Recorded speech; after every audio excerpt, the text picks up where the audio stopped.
ইমোতে, সামাজিক যোগাযোগের মাধ্যমে, মোবাইলে এসএমএসে বিভিন্নভাবে আমরা এই সমস্ত ইমোজি এবং এই আইকন এগুলো আমরা ব্যবহার করি। এগুলো ব্যবহার করা জায়েজ আছে কি না, এটা নিয়ে ওলামায়ে কেরামের গবেষণার খোলাসা এবং সারসংক্ষেপ যদি বলতে যাই তাহলে বলা যায় যে এটি শর্ত সাপেক্ষে জায়েজ আছে, শর্ত সাপেক্ষে জায়েজ আছে।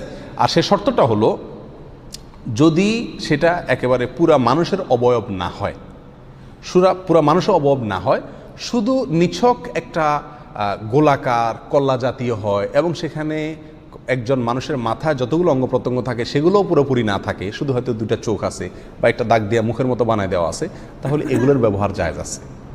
এই সমস্ত ইমোজি, এই সমস্ত ইমোর ব্যবহার করা কি আছে, জায়েজ আছে। এ ব্যাপারে শেখ সালেহ আল মুনাজ্জেদ হাফিজাহুল্লাহ তিনি তার একটা দীর্ঘ ফতোয়াতে বিস্তারিত আলোচনা করেছেন।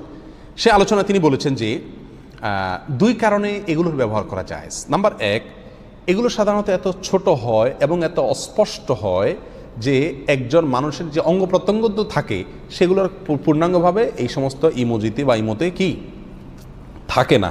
সেক্ষেত্রে তিনি ফতোয়া হিন্দিয়ার একটা উক্তি দলিল হিসাবে পেশ করেছেন। সেখানে লেখা আছে যে লাউকান সগীরাহ বিহাইসু লা তাবদু লিন-নাযির ইল্লা বিতাআম্মুলিন লা ইউকরাহ, ছবি যদি এত ছোট হয় যে গভীরভাবে না তাকাইলে বোঝা না যায়, অস্পষ্ট হয়, স্পষ্ট ছবি না হয়, তাহলে সেক্ষেত্রে সেটা নিষিদ্ধের আওতায় পড়বে না। কথা বোঝা আসছে? এবং এক্ষেত্রে অন্যান্য ফিকহাতেও ওলামায়ে কেরামের মত প্রায় একই, যে ছবি যদি অস্পষ্ট হয় সেটা অসুবিধা নাই। এখন একটা গ্লাসে বা একটা বোতলে গোল করে একটা বৃত্ত আঁকলেন এবং সেখানে এরকম দুইটা দাগ দিয়া চোখের মতো বানা দিলেন অথবা একটা দাগ দিয়ে মুখের মতো বানা দিলেন, তো এটা মানুষের কল্লার মতো দেখা গেলেও এটা আসলে মানুষের কল্লা না, বিধায় এটা কি নয়, নিষিদ্ধের আওতায় পড়বে না। দ্বিতীয় যে কারণে এটা নিষিদ্ধের আওতায় পড়বে না সেটা হলো যে এই সমস্ত ইমোজিতে মানুষের বেঁচে থাকার জন্য যতগুলো জিনিস জরুরি তার বেশিরভাগ জিনিস এগুলোতে থাকে না।